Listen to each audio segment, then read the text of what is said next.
Cadbury is a British multinational confectionery company who are most well known for making chocolates. And from mid-1998 to 2001, Cadbury would air a set of television advertisements in Britain called Cadbury Land that featured characters designed around Cadbury products. The commercials were intended for younger audiences, and each of them took place in, you guessed it, Cadbury Land. And this was the result of the Cadbury Land umbrella rebrand of the young children-based Cadbury products, making the personalities of the characters in the commercials based on children's love of likable characters that are placed in a world of their own. And each character's persona reflects their brand and also gives an endearing way to make their product. The first of the adverts was notably animated by John Kricfalusi and Spoomco, who were known for working on the Nickelodeon show Ren and Stimpy, and was voiced entirely by Noddy Holder, the lead vocalist and rhythm guitarist of the English rock band Slade, before the advert was showcased on Spoomco's website. Whatever you consider to be the degree of success for Cadbury's rebrand, you by no means can consider it unsuccessful, since it spawned merchandise and a Cadbury Land attraction at Cadbury's visitor attraction Cadbury World. And the only possible reason the commercials ended in 2001 was due to the company's original target audience being interested in other things, since they have gotten older over time. Barely any of the Cadbury Land commercials have resurfaced on the internet in either singular uploads or ad breaks. And don't even consider bothering to ask John Kricfalusi to upload the commercials to the internet, because he doesn't remember working on them. 4 of the Cadbury Land commercials featured a character known as Giant Buttons, and the commercials were directed by Chris Hogg for Passion Pictures, and were reported at Animation World Network with titles and descriptions included. A series of 4 10-second ads, they revolved around Giant Buttons, delivering often outlandish advice to young girls. And the titles of her 4 ads, along with her messages, are as follows. Boy bands. If your favorite boy band breaks up, find a new one. Parents. If your parents embarrass you too much, you should emigrate to a desert island. Boys. Boys always play hard to get, 'cause they'll love you even more. Fashion. If you can't decide what to wear to a party, take everything. As of making this video, only 2 out of 4 Giant Buttons commercials are found, which are boy bands and fashion.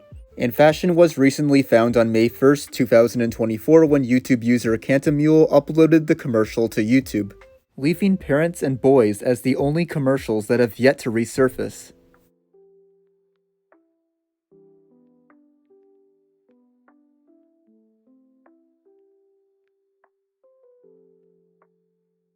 Dental Health is a 1923 Japanese anime that is slightly less than 9 minutes long that depicts a child eating various foods. And according to NHK World Japan, the film is apparently an advertisement that was produced by a company that sold toiletries, such as toothbrushes. The animation is credited to Seitaro Katayama, who is one of the earliest anime directors, and is considered by many to be one of the fathers of anime. And also many believe him to be the creator of the company that produced the film, which likely was an early version of the modern-day Lion Corporation. The film depicts children using utensils and avoiding sugary snacks, which gives viewers a message about dental hygiene. And it features educational messages about dental hygiene and healthy eating habits. The film was recently found on May 5th, 2024, and what makes it such an interesting piece of newly found media is that experts believe the film will be instrumental in understanding early anime production techniques.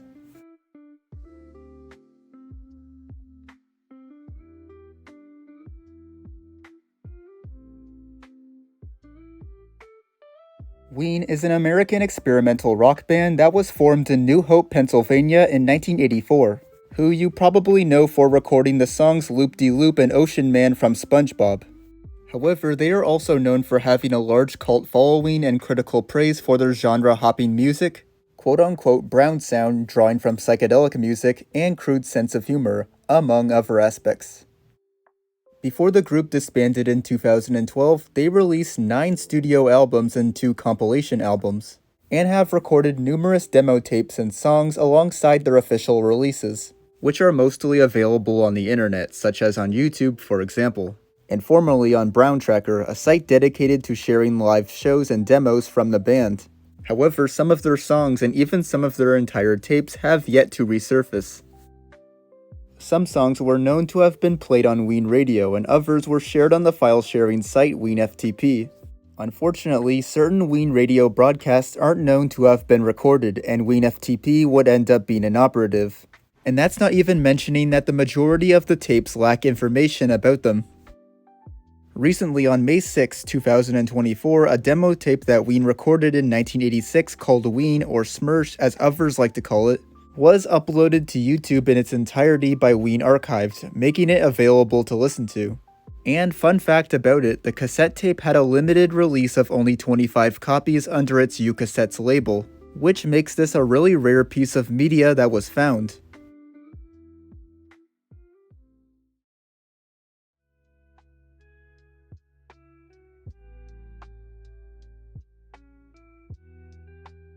Funny You Should Ask is an American game show that aired from 1968 to 1969 on ABC that was hosted by Lloyd Faxton. And it was a comedy game show featuring celebrities, airing as part of a programming block that included the Newlywed Game and the Dating Game. The series would make its ABC debut on October 28, 1968, and during the show's run, it would feature numerous celebrities, with many of them being fixtures on the game show Hollywood Squares, along with several other Heater Quigley production shows, which is the production company for Funny You Should Ask. Also, the show is slightly related in title and format to its newer 2017 version, a game show that is currently airing in broadcast syndication on comedy.tv.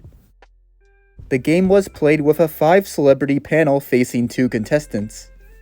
In each round, the celebrities would be asked a dilemma-type question to which they would give their own opinionated answers, and this is all happening while the contestants are locked away in a soundproof room. The contestants are then released from the room where they are given the celebrity's question, and they are also given the celebrity's answers in no particular order.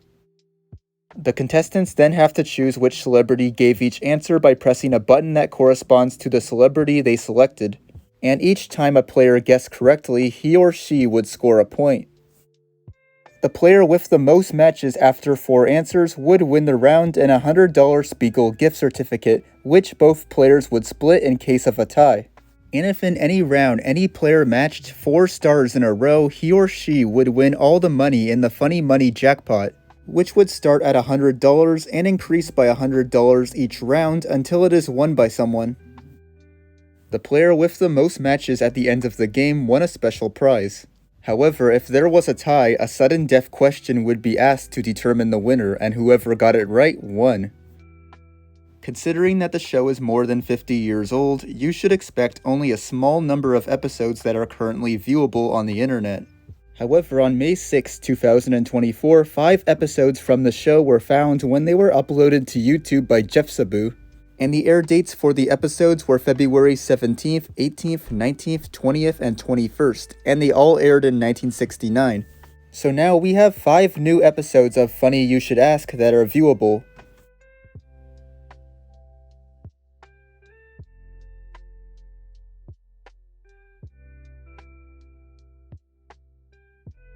Manhunt was a very short-lived survival reality game show that aired on UPN from August 3rd to September 7th, 2001, where 13 contestants on the show posed as fugitives who tried to escape actors who pretended to be bounty hunters, and whichever contestant eluded the bounty hunters the longest would receive a cash prize of $250,000.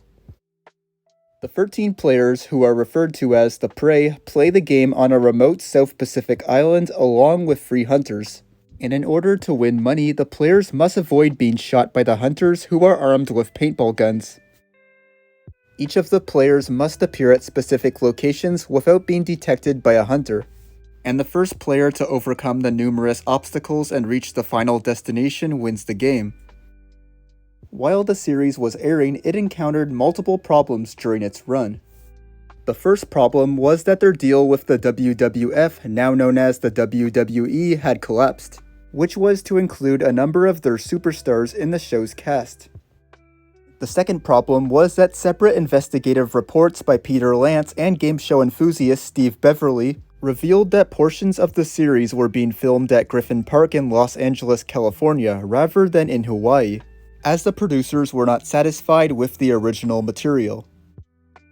The third and final problem was that allegations were made that Paramount Television had convinced a producer to rig the show in favor of a particular contestant, which violated Federal Communications Commission regulations put in place after the 1950s quiz show scandals. The entire show would be lost for over 22 years, with little information about it being known, such as it being known that John Cena and former American gladiator Ray Hallett, also known as her stage name Zap, were cast members. However, on May 7, 2024, the entire show, which consisted of 6 episodes, was found and uploaded to the Internet Archive by Grigio Guy, making the seemingly forgotten show viewable.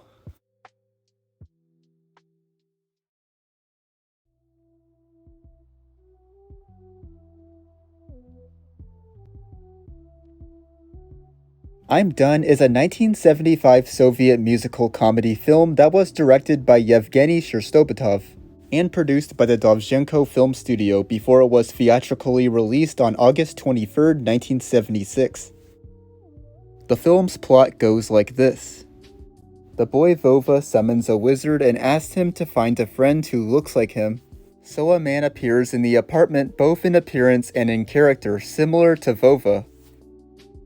During this time, Vova's double, who received the title of Vova 2, got into a fight with the real Vova, took the ball from a girl, caused a traffic jam on the city street, and misbehaved in the zoo where he went with the girl Lelia. The actions of the double helped Vova understand a lot about himself when he saw himself from the outside. He asked the wizard to return Vova 2 to the portrait frame. After the movie was done being screened in theaters, no other exhibition attempts to screen the movie again were ever heard of, and the film was never broadcasted on television or released on home video. Prior to May 2024, absolutely no reviews of the movie could be found in the Soviet press, such as in magazines and newspapers. However, on May 11, 2024, a Betacam SP videotape of the movie was found, digitalized, and uploaded to the Russian torrent tracker rutracker.org by Mikhail Podolsky, making the almost 50-year-old movie found.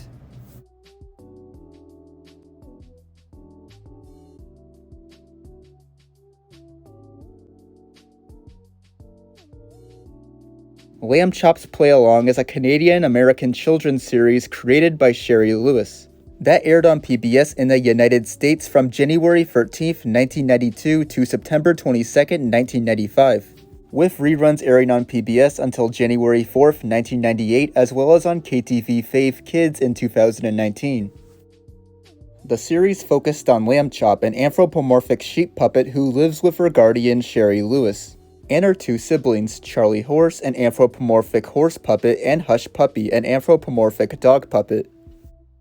In each episode, Sherry encourages the audience to participate or interact in a number of activities through several segments, including those involving crafts, songs, and stories. The show is wrapped around a multiple-act segment known as At Home with Lamb Chop, which typically revolves around a situation involving one of the puppet characters. At the end of each show, Charlie Horse would sing the song that doesn't end with Lamb Chop, Hush Puppy, and the kids, much to the annoyance of Sherry. While there are currently no home video releases of any of the show's episodes due to music clearances, a number of clip compilations from the show were released on VHS around the time the show was airing alongside the specialty-made clip that teaches about fairness, which also includes a snippet of Fighting Fair from Season 4, and it was featured on the 1996 VHS release of Kids for Character. Recently, on May 12, 2024, the show's first episode of its 4th season, titled Charlie Horse Tells a Lie, resurfaced on the internet when it was uploaded to YouTube by Carter's Media Archive, making it the first episode from the show's 4th season to be found in its entirety.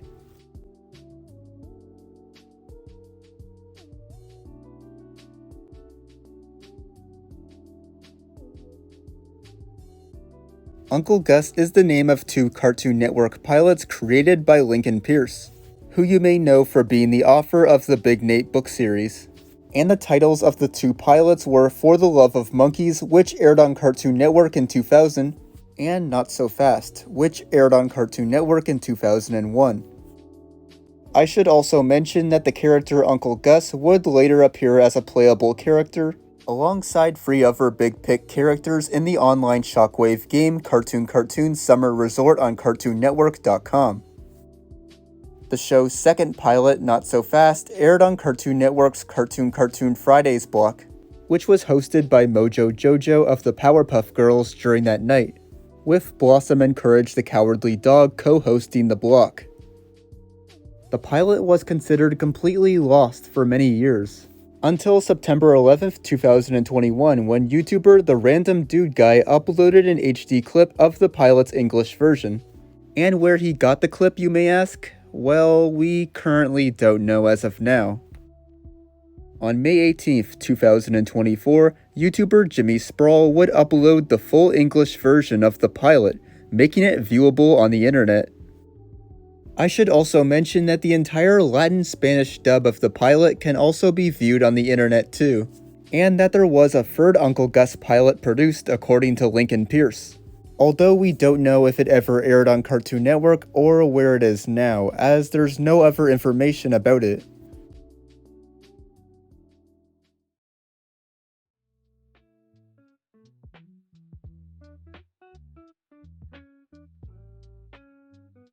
Fuzz and Rocket is a cancelled side-scrolling platformer game that was in development around the year 2003 by Half-Brick Studios, who are known for developing the game Fruit Ninja, and the game was known to have been inspired by the SNES game Yoshi's Island.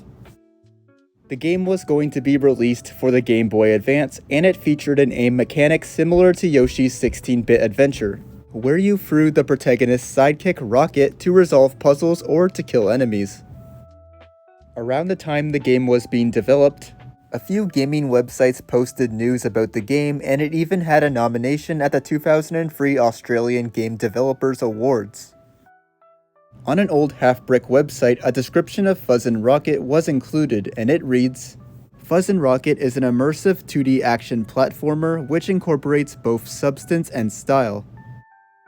It is centered around the main character Fuzz and his sidekick Rocket as they try to restore order to the land of Fulu. Mysterious masks have possessed the rulers of the 8 kingdoms of Fulu, causing them to make life difficult for their subjects. It is up to Fuzz and Rocket to figure out what's going on and trace the masks back to their source.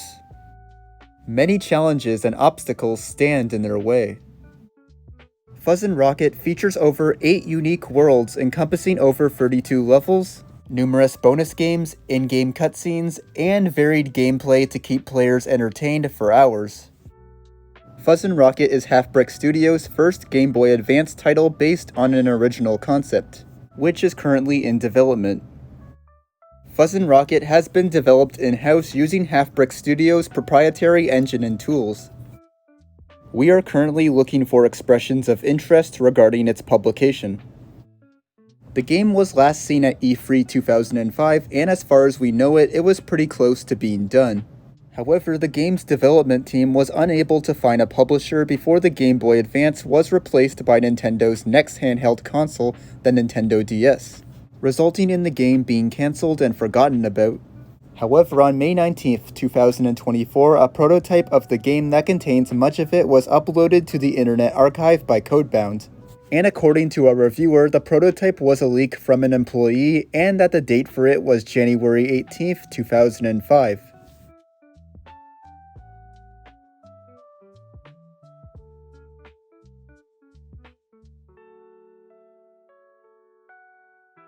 U2U was an interactive TV series that ran on Nickelodeon from 1994 to 1996, and it was hosted by Ali Rivera and Sertrone Starks. The show solicited viewer-generated content showcasing short films, animation, video games, music, and other media that were submitted by viewers through phone, mail, fax, or, believe it or not, email.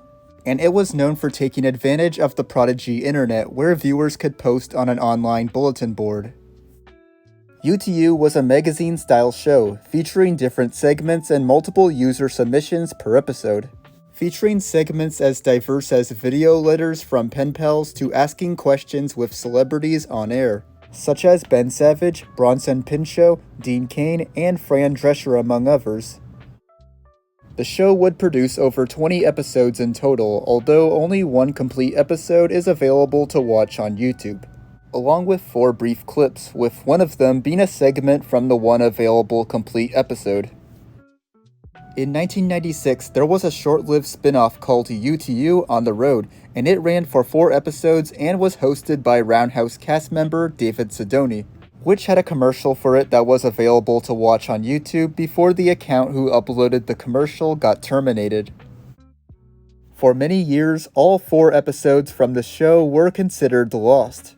However, on May 20th, 2024, a YouTube channel known as Vintage VHS would upload all 4 episodes of UTU on the Road, making the entire series no longer lost.